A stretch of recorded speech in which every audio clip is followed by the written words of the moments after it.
탈무드는 세대와 세대를 잇는 끝없는 대화이자 지혜가 흐르는 살아있는 강물이다.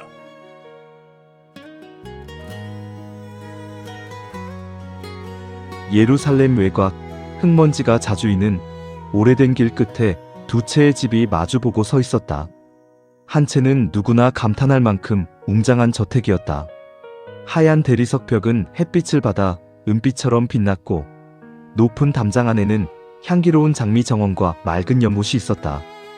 정문에는 정교한 무늬가 새겨진 청동문이 달려 있었으며 밤이 되면 수십 개의 등불이 별처럼 빛났다. 사람들은 그 집을 지나갈 때마다 걸음을 늦추곤 했다. 저 집이 바로 상인 엘리야브의 집이래. 역시 예루살렘에서 손꼽히는 부자답군. 저런 집에서 살면 세상 걱정이 없겠지. 그리고 그 맞은편에는 허름한 오두막 하나가 있었다.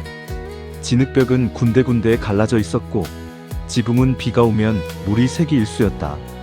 문짝은 한쪽이 조금 기울어져 있었고 창문에는 값비싼 유리 대신 얇은 천이 달려 바람에 나부꼈다.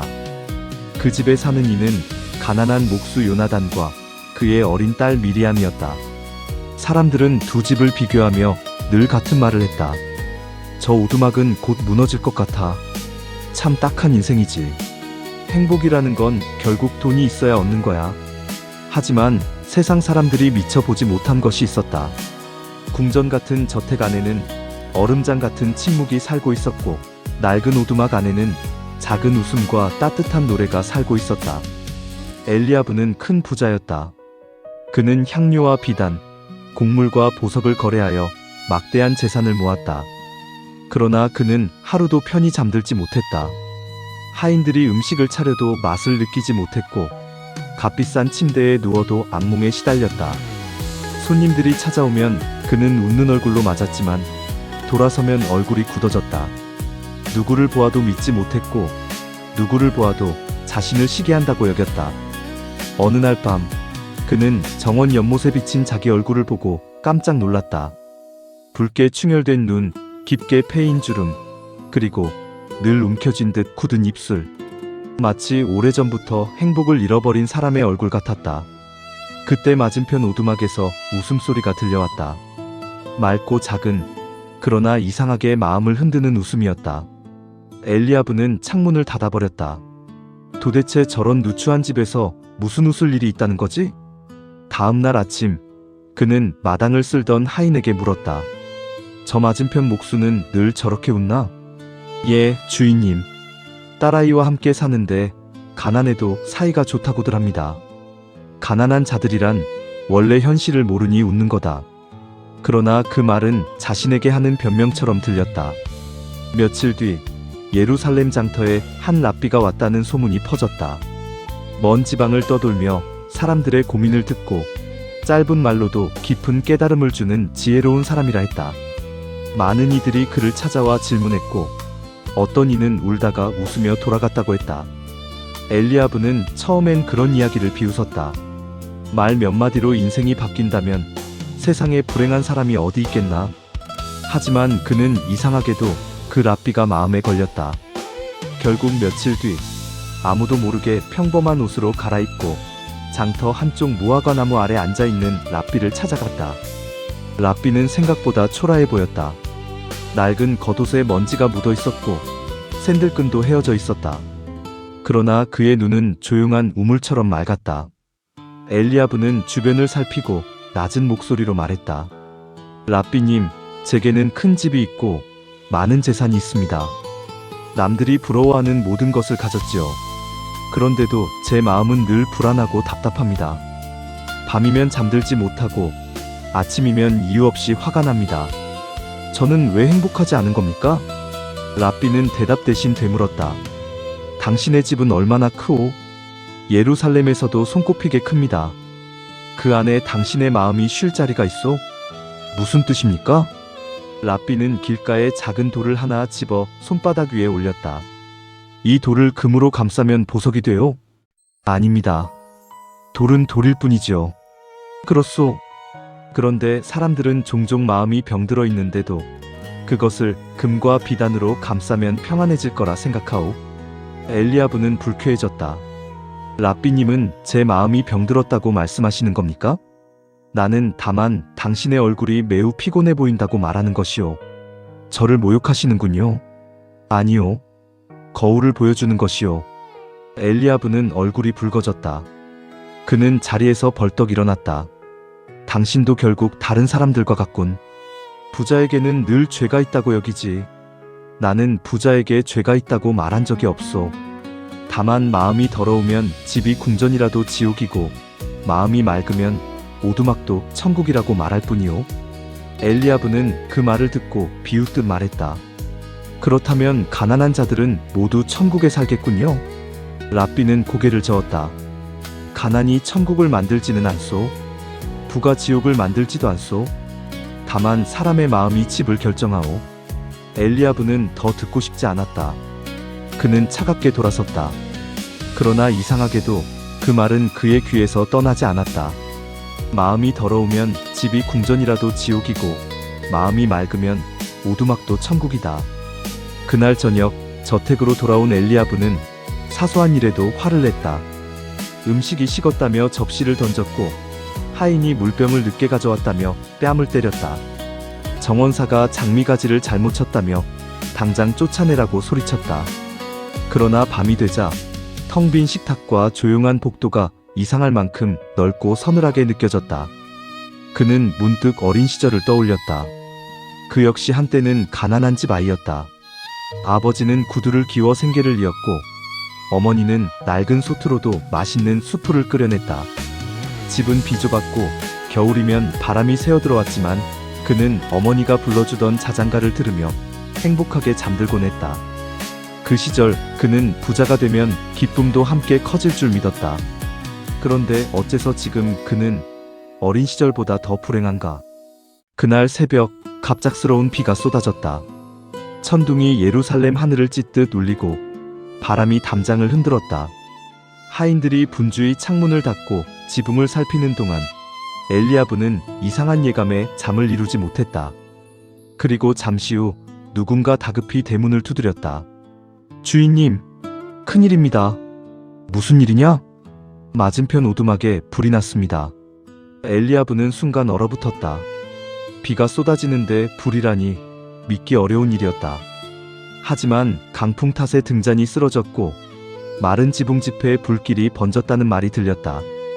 그는 본능적으로 창문으로 달려갔다. 거센 비 속에서도 붉은 불길이 오두막 지붕을 핫고 있었다.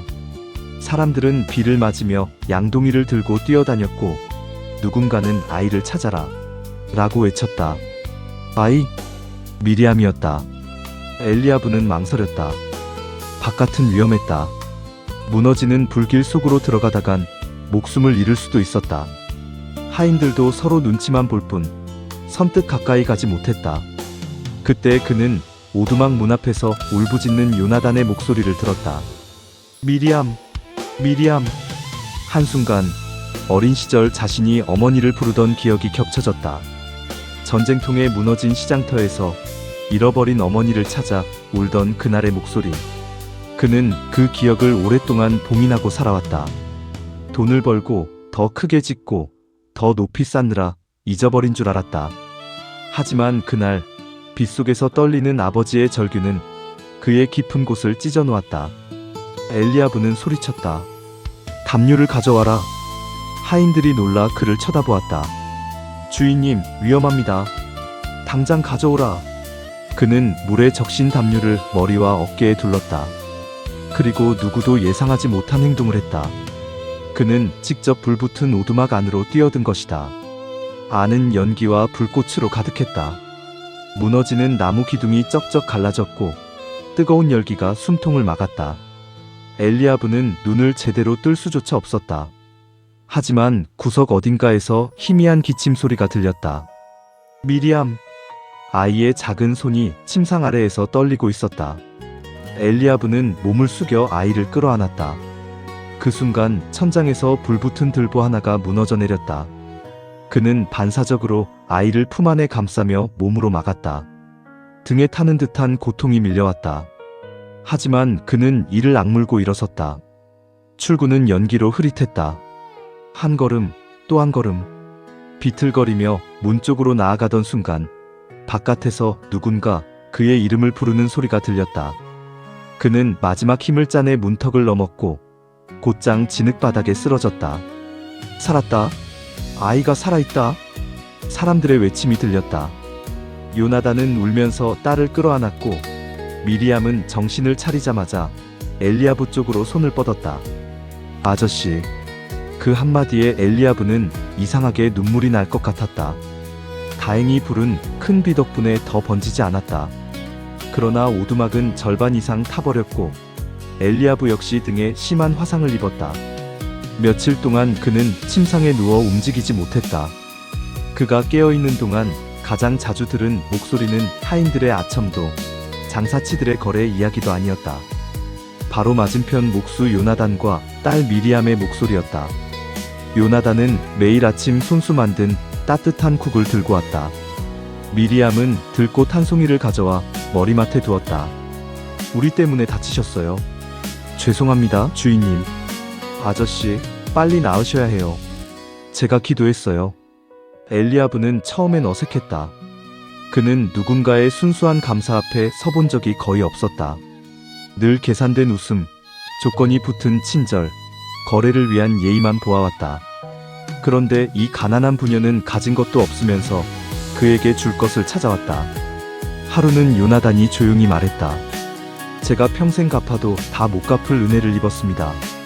엘리야부는 천장을 바라보며 중얼거렸다. 나는 왜 그랬는지 모르겠소. 그냥 몸이 먼저 움직였을 뿐이요. 그게 마음이지요. 마음? 예. 사람은 가진 것으로 사는 게 아니라 결국 마음으로 사는 거니까요. 엘리야부는 그 말을 듣고 오래 침묵했다. 며칠 뒤 그 랍비가 저택을 찾아왔다. 누가 알렸는지 모르지만 그는 조용히 방으로 들어와 엘리야부 곁에 앉았다. 엘리야부가 먼저 입을 열었다. 랍비님, 당신 말이 맞았습니다. 랍비는 미소도 짓지 않은 채 물었다. 무슨 말이요? 제 집은 컸습니다. 하지만 그 안에는 불안과 의심과 분노밖에 없었지요. 저는 그걸 남들이 모르게 금으로 덮어두고 살았습니다. 그런데 저 오두막은 가난했어도 이상하게 따뜻했습니다. 이제 조금 보이는군요. 하지만 저는 여전히 이해할 수 없습니다. 왜 그렇게 가난한데도 그들은 웃을 수 있었습니까? 랍비는 천천히 대답했다. 서로를 잃지 않았기 때문이요. 서로를? 사람은 많은 것을 잃고도 살 수 있어. 돈, 집, 명예, 젊음까지도. 그러나 사랑할 마음과 감사할 마음을 잃으면 그날부터 자기 안에 지옥을 짓기 시작하오. 엘리야부는 눈을 감았다. 그는 그제 알았다. 자신이 잃어버린 것은 평안이 아니었다. 사랑할 마음, 믿을 마음, 감사할 마음이었다. 그는 부자가 되기까지 너무 많이 의심했고 너무 자주 상처받았으며 결국 아무도 믿지 않게 되었다. 그리고 자기 스스로도 믿지 못하게 되었다. 랍비는 창밖을 바라보며 조용히 말했다. 당신의 집은 아직 완성되지 않았소. 엘리야부가 쓴웃음을 지었다. 보시다시피 이미 완벽하게 지어졌는데요. 벽과 지붕은 완성되었지. 그러나 사람의 집은 돌과 나무로 끝나지 않소. 그 안에 어떤 마음이 사느냐에 따라 이제부터 천국이 되기도 하고 지옥이 되기도 하오. 상처가 조금씩 나아가자 엘리야부는 뜻밖의 결정을 내렸다. 그는 하인들을 모두 불러 말했다. 오늘부터 이 집의 문을 낮에는 열어두겠다. 하인들은 귀를 의심했다. 예. 그리고 맞은편 요나단 가족이 지낼 집을 새로 지어라. 하지만 대리석도 금도 쓰지 마라. 비가 새지 않고 겨울에 따뜻하며 창문으로 햇살이 드는 집이면 된다. 주인님, 그 정도 집이라면 훨씬 싼 값에. 나는 값을 묻지 않았다. 그는 거기서 그치지 않았다. 오래전에 쫓아냈던 늙은 정원사를 다시 불러들였고 매질하던 하인에게 사과했다. 장터의 가난한 아이들에게 빵을 나누도록 했으며 자신의 집 한쪽 창고를 여행자들이 쉬어갈 수 있는 쉼터로 내주었다. 사람들은 수군거렸다. 엘리야부가 변했대. 불에 한번 다녀오더니 사람이 달라졌어. 혹시 정신이 이상해진 거 아니야? 그러나 랍비는 다만 미소 지었다.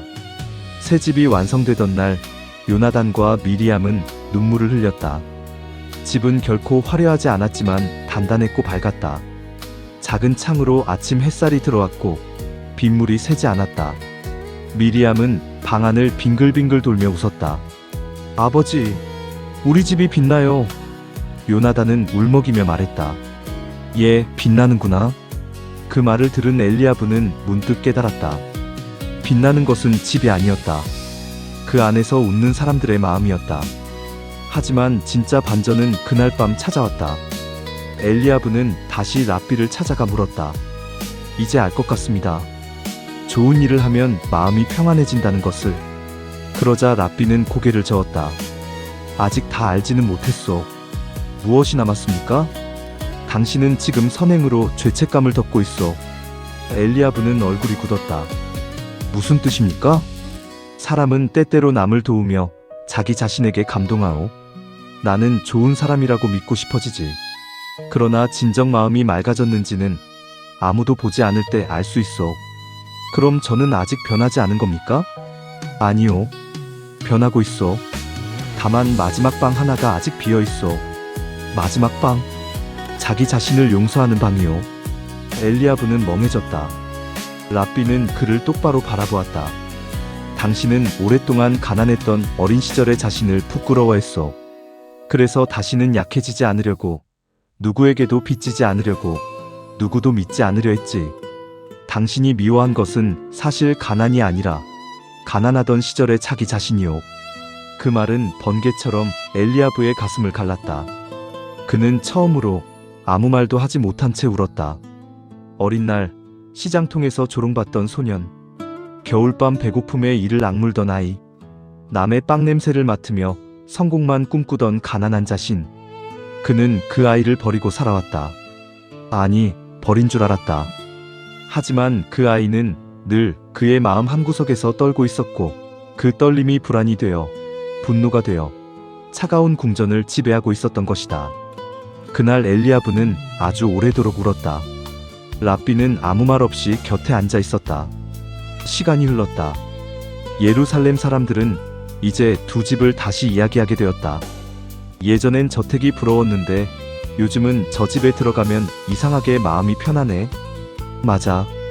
문이 늘 열려 있고 웃음소리가 들려. 참 신기하지. 집은 그대로인데 전혀 다른 집 같아. 엘리야브의 저택은 여전히 크고 화려했다. 그러나 이제 그곳은 이전의 궁전이 아니었다. 식탁에는 사람들의 웃음이 있었고 복도에는 아이들 발소리가 울렸다. 정원에는 여행자들이 쉬어갔고 겨울이면 따뜻한 수프 냄새가 피어올랐다. 그리고 맞은편 작은 집에서도 여전히 웃음이 흘러나왔다. 어느 저녁 붉은 노을이 두 집의 지붕 위에 함께 내려앉았을 때 미리암이 엘리야브에게 달려와 물었다. 아저씨, 이제 아저씨 집은 천국이에요? 엘리야브는 잠시 생각하다가 웃었다. 글쎄, 아직도 가끔 마음이 흐려질 때가 있단다. 그럼 아직 아니에요? 아니, 그럴수록 자꾸 청소하면 되지. 마음을요? 그래, 마음을. 그때 곁에 있던 랍비가 조용히 말했다. 사람의 마음은 집과 같아서 먼지가 쌓이지 않게 매일 쓸어야 하오. 미움이 들어오면 내보내고 감사가 나가려 하면 붙잡아야 하지. 미리암은 고개를 끄덕였다. 그럼 저는 매일 웃을래요. 웃으면 집이 더 따뜻해지니까. 랍비는 미소 지었다. 그래, 아주 좋은 청소구나. 엘리야브는 노을 속에서 두 집을 바라보았다. 한때 그는 궁전 같은 집을 지어놓고도 지옥에 살았다. 그러나 이제 그는 알았다. 천국은 높은 담장이나 비싼 장식 속에 깃드는 것이 아니라 맑아진 마음이 머무는 곳에 조용히 내려앉는다는 것을. 그는 천천히 눈을 감고 오래전 잊고 살았던 감사의 기도를 속삭였다. 제 아내의 집을 다시 지을 수 있게 해주셔서 감사합니다. 바람이 부드럽게 불었다. 멀리서 저녁 종소리가 울렸다. 그리고 그날 예루살렘 외곽의 두 집에는 똑같이 따뜻한 불빛이 켜졌다. 화려한 집도 소박한 집도 그 안에 맑은 마음이 깃들자 비로소 사람을 품는 진짜 집이 되었다.